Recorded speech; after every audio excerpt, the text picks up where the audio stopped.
Hi, I'm John Underhill here at Underhill Creations and Casting Solutions. I'm in the shop today working on a new pen, and I wanted to share with you how I'm going to use Lac R Shot from Gluboost. It's the new product out today. It's a gun-like lacquer spray, an ultra-thin flash coat, so it's going to allow me to build several layers in a short amount of time. Let me show you how I use it. Alright, so here's what we have. I've turned my pen blank down, I've applied my color to it, and now I'm going to apply my clear coat finish. So if you have open grain wood, you may want to apply a fill and finish pro formula to fill the pores and then sand it down smooth for your final finish. Or for those that want to have the feel of the wood texture in their finished product, you can just use straight Lac R Shot. So how I've prepared this, I've applied a towel in the background, that way I don't have overspray on anything, and I've put a little bit of painter's tape on the lathe ends to protect that from any lacquer. But because this has the adjustable vertical and horizontal nozzle, I don't foresee that to be a problem.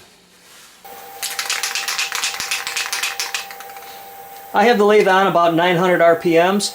I'm going to hold the Lac R Shot can out roughly 10 to 12 inches, and I'm going to give a couple of light bursts to apply the first coat. I don't want to overdo the first coat. I just want to apply something to cover the surface because I don't want it to run or drip or sag. So I'm going to allow this to dry to the touch, and then I'm going to apply 3 to 4 more coats.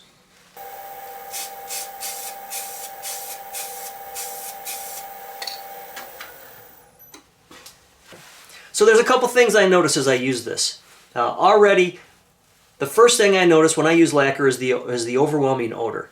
I don't get that through this right now. There's a very faint odor of lacquer, but it's not overwhelming or overtaking like some of the sprays I've used in the past. Another is, it comes out of the can phenomenal. Not only can I change the direction with the nozzle on whether it sprays vertical or horizontal, but it comes out really smooth and lays down nice. I don't have a lot of overspray. I feel like I have a lot of control over what I'm spraying here. And lastly, it dries very quick. It's already dry to the touch. I'm not waiting hours in between coats. I'm waiting minutes. So I'm going to apply another layer.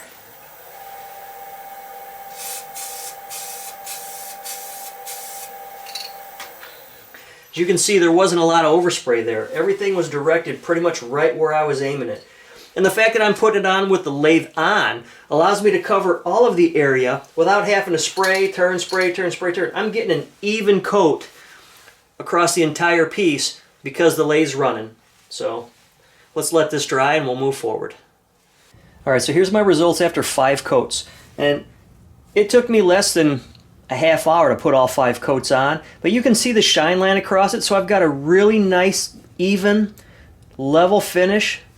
The lacquer went on really nice, sprayed very easily, and every coat that I would build up, it just got smoother and smoother. So I'm going to let this sit now. The instructions on the can say wait 24 hours before doing any finish sanding or buffing, so I'm going to let this sit 24 hours to fully cure, and then I'm going to polish it up and assemble it, and we'll have a finished pen. Well, we put it to the test, and the results are just fantastic. Because I applied it with the lathe running, I was able to cover the entire surface evenly without overspray in one area or the other. 5 quick coats in less than 30 minutes because it dries so fast. And there's no overwhelming odors to it. Not like typical lacquers that'll run you out of the shop after you use it. It finished just beautifully. Here's the finished pen. What you didn't see in this preparation was I took some extra fine steel wool and lightly sanded it to a nice smooth surface, and then I buffed it on a buffing wheel. And the results are spectacular. If you're looking for that perfect spray gun-like finish out of a can, give Lac R Shot a try. You're going to love it.